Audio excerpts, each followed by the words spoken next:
He had seen every kind of performance imaginable, but when this woman walked onto the stage carrying a husband who no longer recognized her face, Simon Cowell realized he was about to witness something that would redefine what it means to fight for the people we love.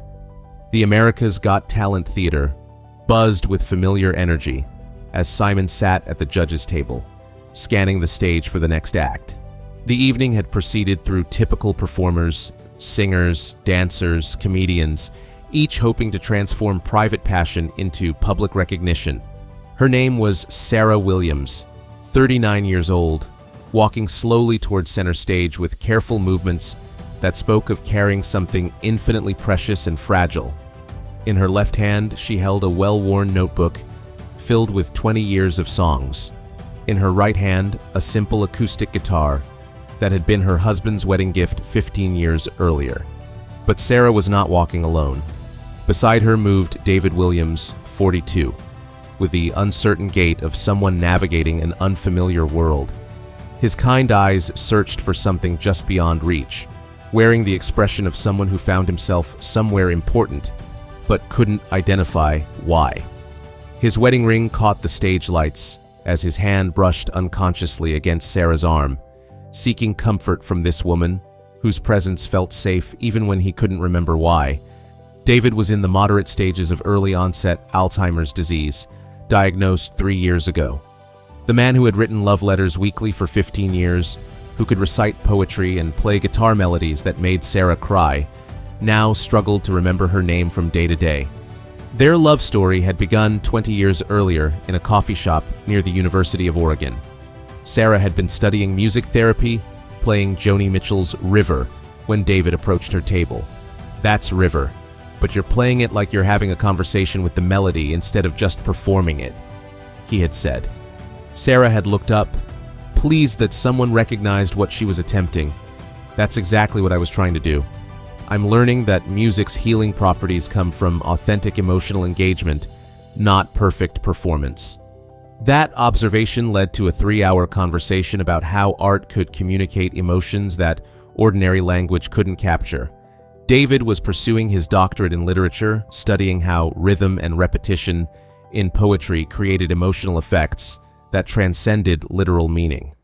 They discovered shared fascination with the borderlands where science and art intersected, where neurological phenomena created experiences that felt transformative.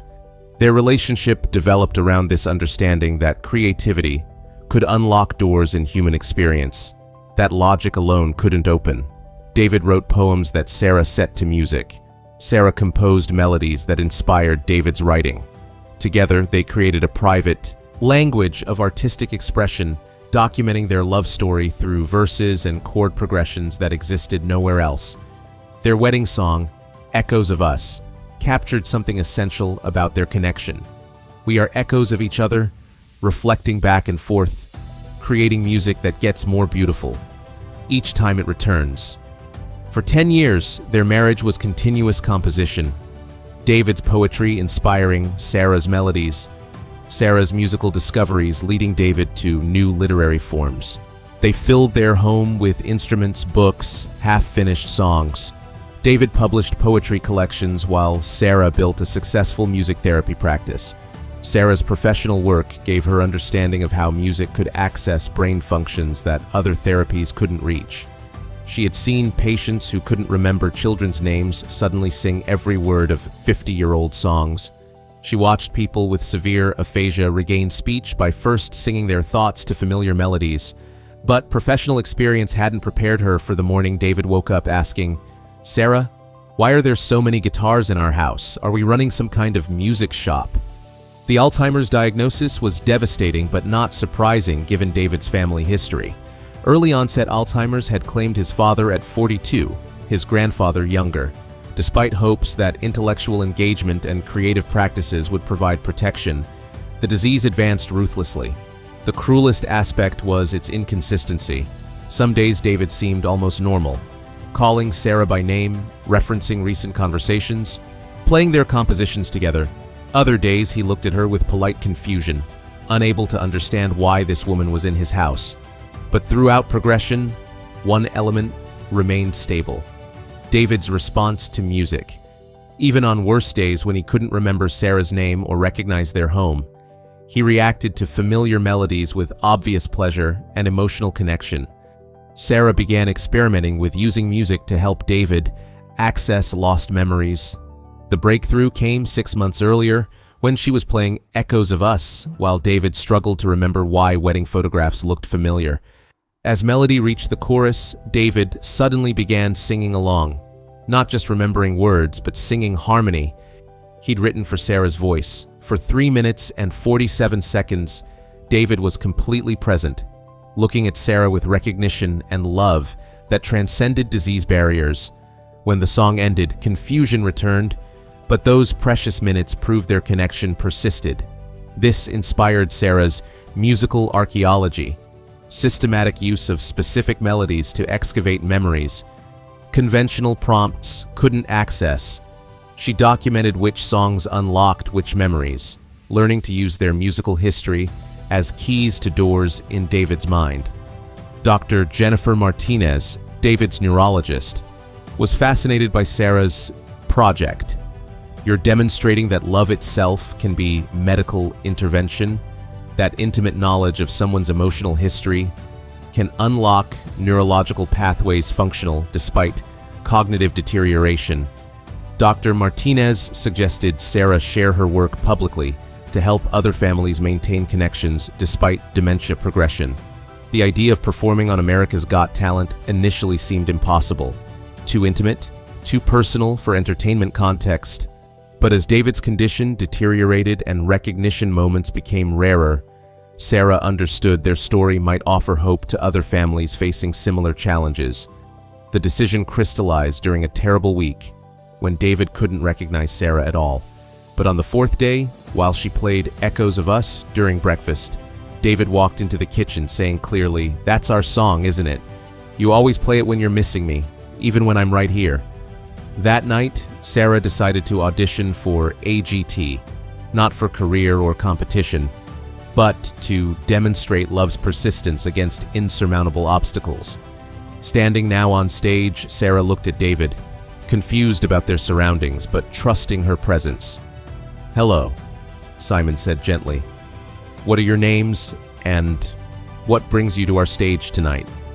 "My name is Sarah Williams, and this is my husband David," she began. "We're here to share something about love and music, and how they can bridge distances that seem impossible to cross. David is living with early-onset Alzheimer's disease, diagnosed 3 years ago.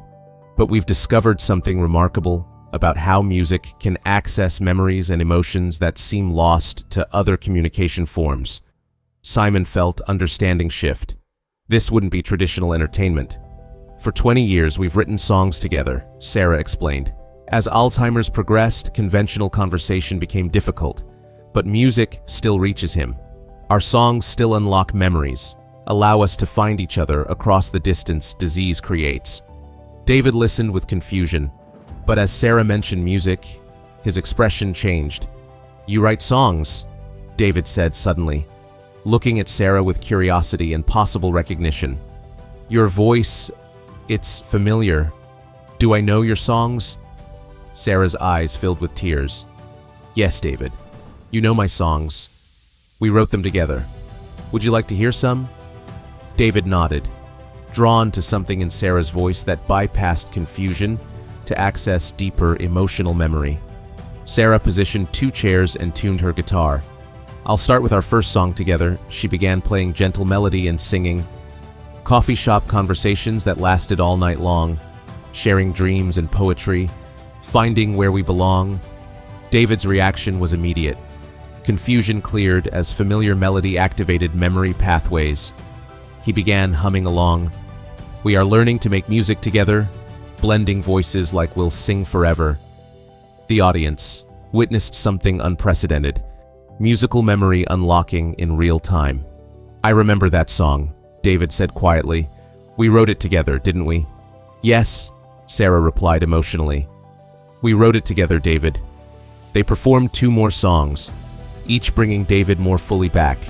The final song was Echoes of Us. We are echoes of each other, reflecting back and forth, creating music that gets more beautiful each time it returns. As they sang together, David looked at Sarah with complete recognition and love. For precious minutes, disease seemed to disappear. When song ended, David said clearly, "I love you, Sarah. Even when I can't remember why, some part of me always knows that loving you is the most important thing I've ever done." The theater fell silent except for hundreds of people crying. Simon stood and walked onto stage. "Sarah, David, thank you for sharing something so personal with us.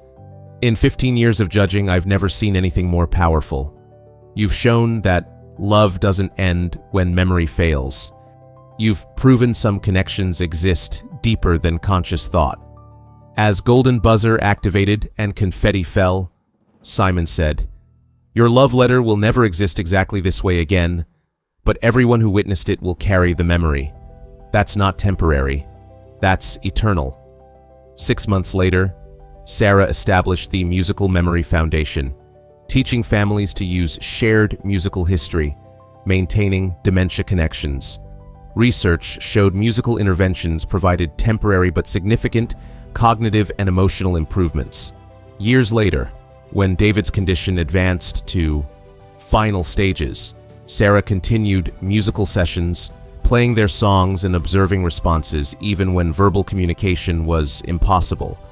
"He's still in there," Sarah told supporters. "Love doesn't require conversation. Connection doesn't require memory. Some bonds exist deeper than cognitive function." When David passed 5 years after AGT, Sarah held his hand singing "Echoes of Us" beside his hospital bed. Even in final moments, his breathing synchronized with familiar melody.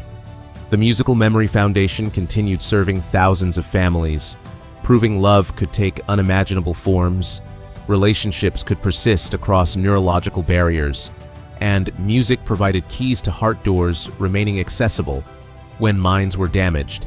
Sarah's musical archaeology demonstrated that human connections existed deeper than conscious memory, that love expressed itself through patience and creativity, and that sometimes the most important performances taught people how to keep fighting for each other. When everything familiar was stolen except the fundamental choice to continue caring, the echoes continued resonating, creating music that remained beautiful long after memory faded, but hearts continued beating in rhythms that recognized home, in familiar voices singing songs that would always sound like forever. The AGT episode became the most watched segment in show history, shared millions of times by families facing similar challenges. Comments flooded from viewers who found hope in their story. "My mother has Alzheimer's and I thought our relationship was over," wrote one viewer. "After seeing Sarah and David, I'm gonna try playing songs she used to love. Maybe I can find her again through music." Mental health professionals incorporated Sarah's techniques into practice. Dr. Martinez published research documenting neurological mechanisms underlying musical memory preservation, showing Sarah's interventions provided measurable improvements in cognitive function and emotional well-being. The foundation established Healing Through Harmony programs nationwide. Families learned creating personalized musical interventions based on each person's emotional and musical history. Success rates exceeded traditional therapeutic approaches. Isabella Chen, whose grandfather had mid-stage Alzheimer's, attended Sarah's workshop. "Grandpa stopped speaking 6 months ago," she explained. "Doctors said he was too far gone." When Isabella played songs from his youth in Taiwan, her grandfather's eyes lit with recognition. He hummed childhood melodies, tears streaming as musical memories unlocked trapped emotions. "Music became our new language," Isabella testified. "We couldn't discuss current events, but we shared feelings through songs. His love was still there, just expressed differently." Sarah's techniques proved adaptable beyond Alzheimer's. The foundation expanded to work with stroke survivors, brain injury patients, autism individuals, and anyone experiencing neurological communication challenges. Marcus Rodriguez, a veteran with PTSD, found creating musical memories with his daughter helped process trauma while strengthening their relationship. "When words failed me, music became our bridge." he explained.